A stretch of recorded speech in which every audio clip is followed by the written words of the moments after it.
Hi everyone, take it here. In lesson 12, we learned to say things like a global brand or a smart solution in Korean by adding the word han at the end of English adjectives. Now, you may have wondered why we have to add han before we use them, when in English you don't have to do anything to the adjectives. All you have to do is just to place them in front of the nouns. Technically, it is also possible to do the same in Korean, as we saw in the examples of smartphone, or smart TV, or smart grid.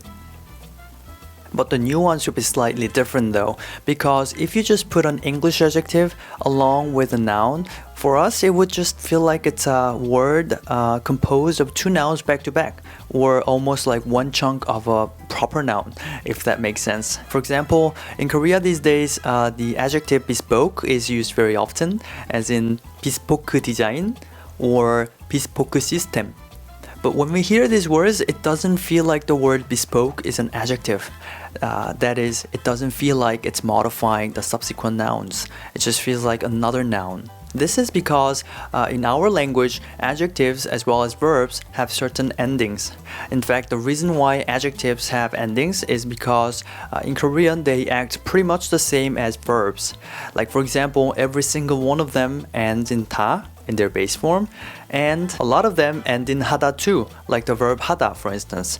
And from there, we conjugate them in certain patterns to make them suitable for particular context that we want to describe. So when foreign words are brought into our language, even if they are verbs or adjectives or adverbs or whatever in their languages, since they don't carry the same typical endings that we normally have for our verbs and adjectives, they just sound like nouns, and we can't really apply them into our language as verbs or adjectives. And that's why we've been adding 해요 at the end of the English words, essentially to give them a form, because our magic verb hada, the base form of 해요, can function as a suffix that enables nouns to be used as verbs or adjectives.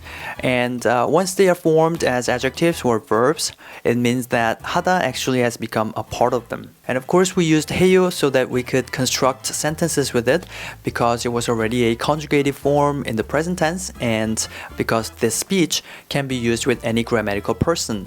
But to learn to conjugate verbs and adjectives to some other forms, oftentimes we have to go back to the base form, which is in this case hada. So the point is that when I say we add han at the end of the English adjectives before we put them in front of nouns, what we're actually doing is to conjugate adjectives like we do with verbs, and not merely adding a new or separate particle. Okay, so at this point, English adjectives that were brought into Korean as nouns initially now can be used again as adjectives.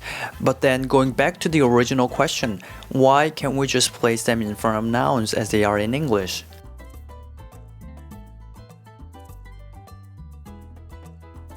And here comes the interesting difference between English and Korean. In Korean, from the grammatical point of view, adjectives behave pretty much the same as verbs, with a few exceptions of course. But for example, adjectives in Korean do not need another verb for their predicative use. Like in English, if you say Mary pretty or James romantic, they wouldn't be considered as full sentences. But in Korean you can, because Korean adjectives are like verbs, so they don't need another verb, like to be, for the predicative construction. Now you may recall that I put all the conjugated forms of the verb to be below 해요 whenever it was used with adjectives, to convey that you can use this form for any subject and as something comparable for easier comprehension. But to be precise, adjectives alone can form predicates in Korean, because they can act like verbs by themselves. And so placing adjectives in front of nouns in Korean would be like placing verbs in front of nouns in English.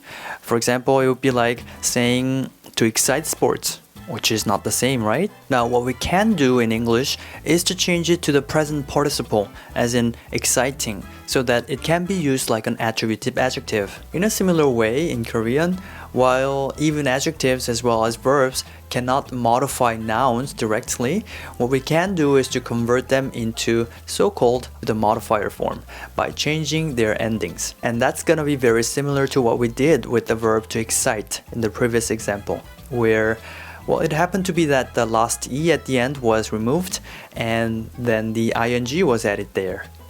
To convert hada into a modifier form, we'll get rid of the ending ta, which is the common ending for all verbs and adjectives in Korean, and add a Korean alphabet that looks like a capital L, which is in fact equivalent to an N in English. And this is how it became to be han, which is a part of the ending in certain adjectives and verbs conjugated to the modifier form.